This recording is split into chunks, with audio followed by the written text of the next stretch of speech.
ahangaha niho hari igitangaza cy'ubuzima. Umubumbe dutegeka tukawukoresha ibyo dushaka. Umubumbe wa kane uriho ubutaka nk'uko twari tumaze kubivuga ni Mars.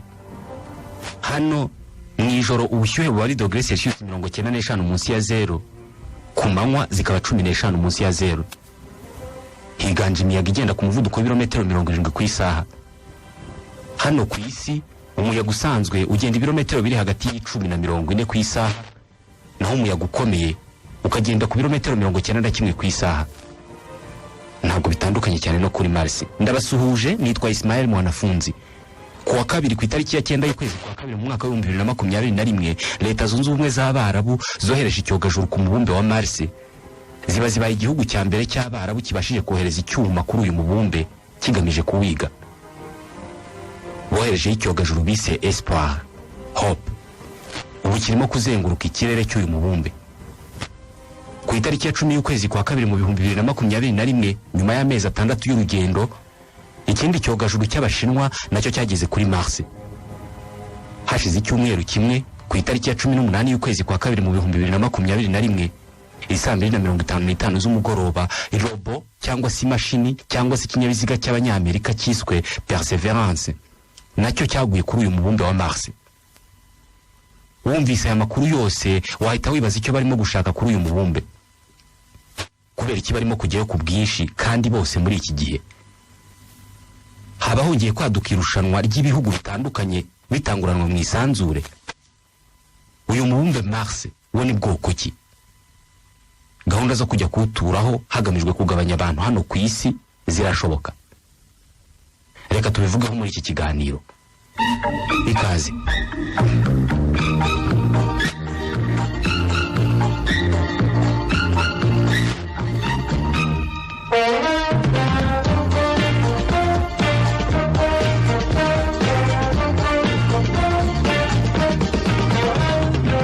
Ku itariki ya 20 y'ukwezi kwa karindwi mu 1969, isaa 4:56 z'ijoro nibwo abatuye isi bumvise aya magambo. Very fine grained as you get close to it. It's almost like a powder. Ground mass is very fine. Umunyamerika Neil Armstrong yakandagije ikirenge cye ku butaka bwo ku kwezi, maze avuga aya magambo murimo kumva yuko iyo ntambwe arimo gutera ku butaka bwo ku kwezi ari agatambwe gato ku muntu ku giti cye, ariko ikaba intera ikomeye cyane ku muntu nk'inyoko. Hashize imyaka 20, ubwo ni mu 1989, Perezida George Bush yatangaje ikindi gikorwa Leta Zunze Ubumwe za Amerika zari zerekejeho amaso mu birebana no kwigarurira isanzure. Mu gihe kizaza turateganya urundi rugendo ku wundi mubumbe. Turashaka kuzohereza kuri Mars icyogajuru kirimo umuntu. Ni mu 1989, ariko Perezida Bush yashyizeho n'umwaka bazohererezaho umuntu kuri Mars. Mbere y'itariki ya 20 y'ukwezi kwa karindwi mu 2019. Uyu munsi ntawe boherejeyo, ariko Bush ashobora kuba atarazi ko umushoramari ari uzarotora izi nzozi. Uyu munsi niwe muntu ukize kurusha abandi bose bo ku isi. Elon Musk afite gahunda ntakuka yo gutuza abantu kuri uyu mubumbe wa Mars. Amateka ateganya ko byanze bikunze isi izarangira. Uburyo bumwe bwo guhangana n'icyo kibazo ni ugushaka uburyo twaba igisekuru gifite ubushobozi bwo kujya mu isanzure, ikinyabuzima gishobora kuba ku yindi mibumbe. Ibyo ndizera ko mwemeranya nanjye ko ari byo bintu byiza byo gukora. Nibyo birumvikana nk'ibintu byiza byo gukora, ariko se bizakorwa bite? Ubundi uwo mubumbe ngo ni Mars bavuga ko umeze nk'isi ku buryo twazajya kuwuturaho uteye ute? Mars ni umubumbe wagize kandi ugifite gahunda nyinshi z'ikoranabuhanga zigamije kuwigaho. Buri mezi 26 hari icyogajuru cyangwa se indi mashini igwa ku butaka bw'uyu mubumbe igamije ubushakashatsi. Kuva hano ku isi ujya kuri Mars ni ibirometero 234,000.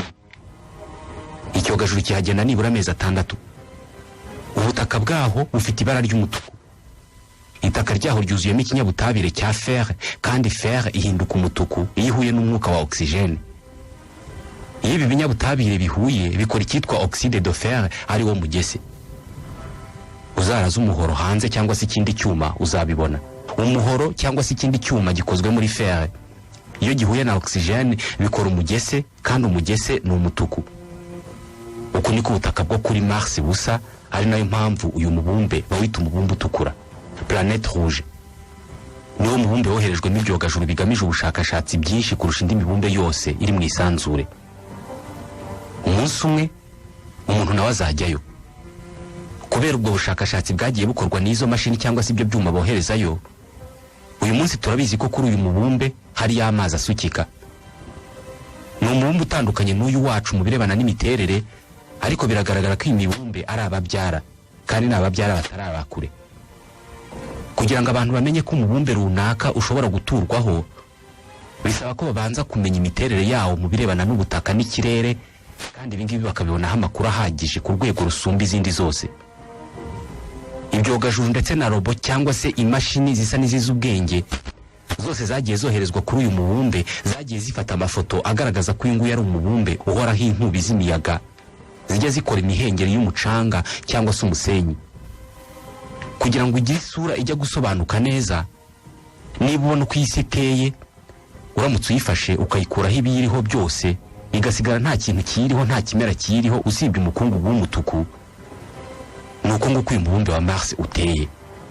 Gusa kuri uyu mubumbe hari ibirunga biri mu birebire mu birunga byose biri ku mibumbe yose ibaho.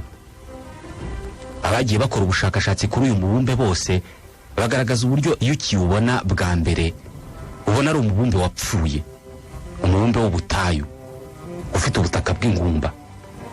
Ariko uko bawiga cyane bagenda babona ko ari umubumbe ufite ubutaka buzima kandi ushobora kubaho ubuzima. Mu 2011 ikigo cya Leta Zunze Ubumwe za Amerika gishinzwe ubushakashatsi mu by'isanzure NASA cyohereje robo cyangwa se imashini cyangwa se ikinyabiziga cyiswe Curiosity kuri Mars. Ifite ubunini nk'ubwa SUV cyangwa se izi modoka abantu ku giti cyabo bagendamo ariko nini, ndetse nameze nk'imodoka nyine. Ipima toni imwe y'uburemere. Curiosity yageze ku butaka bwa Mars mu kwezi kwa 8 mu 2012. Iyi mashini cyangwa se iyi robo cyangwa se iyi modoka n'ubu ngubu iracyari ku butaka bw'uyu mubumbe, ihora igenda ifata amafoto n'andi makuru yose arebana n'uyu mubumbe. Igenda metero 140 mu isaha imwe.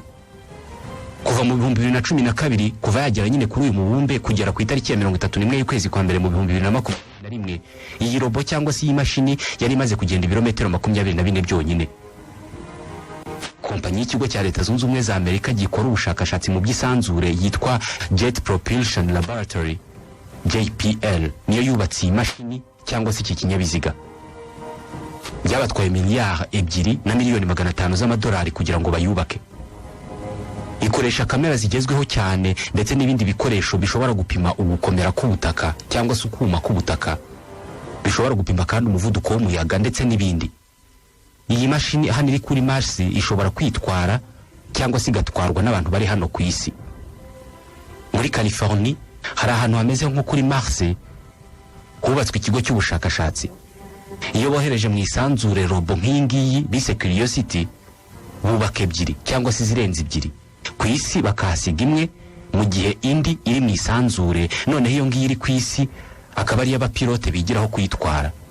Ndetse aho bayitwarira hano ku isi aho ngaho muri California bahise Marsyard, hameze neza neza nko kuri Mars mu isanzure.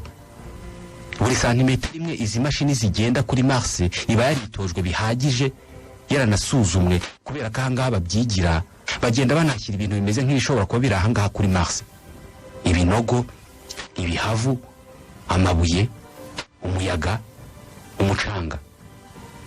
Ibirometero 24 Curiosity imaze kugenda kuri Mars yashoboye kubigenda kubera uburyo yubatswe n'uburyo yageragerejwe hano ku isi, ku buryo abayitwara bari hano ku isi baba bazi neza hafi buri gisitaza iri buhure nacyo. Kugira ngo umuntu azashobore kuba kuri uyu mubumbe wa Mars, iyi robo cyangwa se iyi mashini cyangwa se iki kinyabiziga kigomba kureba niba hari ahantu hari isoko y'amazi yizewe hano kuri uyu mubumbe. Uyu ni umubumbe w'ubutayu, ariko itaka ryaho rigaragaza ko ushobora kuba warigeze kubaho amazi atemba cyangwa se asukika. Munsi y'ubutaka bw'umutuku bugaragara kuri uyu mubumbe hari ibice bitatu by'itaka bigerekeranye. Ikiri hasi cyane nicyo kimaze imyaka myinshi. Ni itaka bivugwa ko bigaragara ko ryahoze riri ku ndiba y'inyanja cyangwa se ikiyaga, kubera ko rigaragaramo ibumba rishobora kuba rimaze amamiliyari y'imyaka ryumye. igice gikurikiyeho gifite umubyimba w'ikirometero kimwe kandi kigizwe ahanini n'umunyu. Hanyuma hejuru aho umuntu yakandagira haramutse hari ugiyeyo, cyangwa se hariya n'ubundi izi robo cyangwa se izi mashini zishinga amapine yazo, ni igice gikonje kandi cyumagaye kubera imiyaga imaze amamiliyari y'imyaka ihahuha kandi kigizwe n'umukungugu. Hari ibice bimwe byo kuri uyu mubumbe bagiye babona bimeze nk'ibinonko cyangwa se itaka ryaho bikagaragara ko ryigeze gutoha cyangwa se ko ryigeze kuba icyondo. Ashwin Vazavada akora mu kigo cya Leta Zunze Ubumwe za Amerika gishinzwe ubushakashatsi mu by'isanzure NASA, n'uyobora umushinga wo gushakisha amazi ahangaha kuri Mars. Itaka ryaho rigaragaza ko hahuze amazi afite uburebure butarengeje metero imwe. Bwari ubwa mbere tubonye ikimenyetso cy'uko hari ahantu hashobora guturwa. Rimwe mu mayobera yo kuri uyu mubumbe wa Mars ni uko ayo mazi yaba y'ibiyaga cyangwa se inyanja zawuhuzeho bigaragara ko byabayeho mu gihe uyu mubumbe wari ukivuka. Aha rero wakwibaza icyabaye kugira ngo uyu mubumbe uhinduke ubutayu nk'uko tubona uyu munsi. Abakora ubushakashatsi kuri uyu mubumbe bo bemeza ko mu myaka miliyari 4 ishize, iki gihe uyu mubumbe wa Mars wari wuzuyeho inyanja ndetse n'ibiyaga ndetse n'inzuzi nini.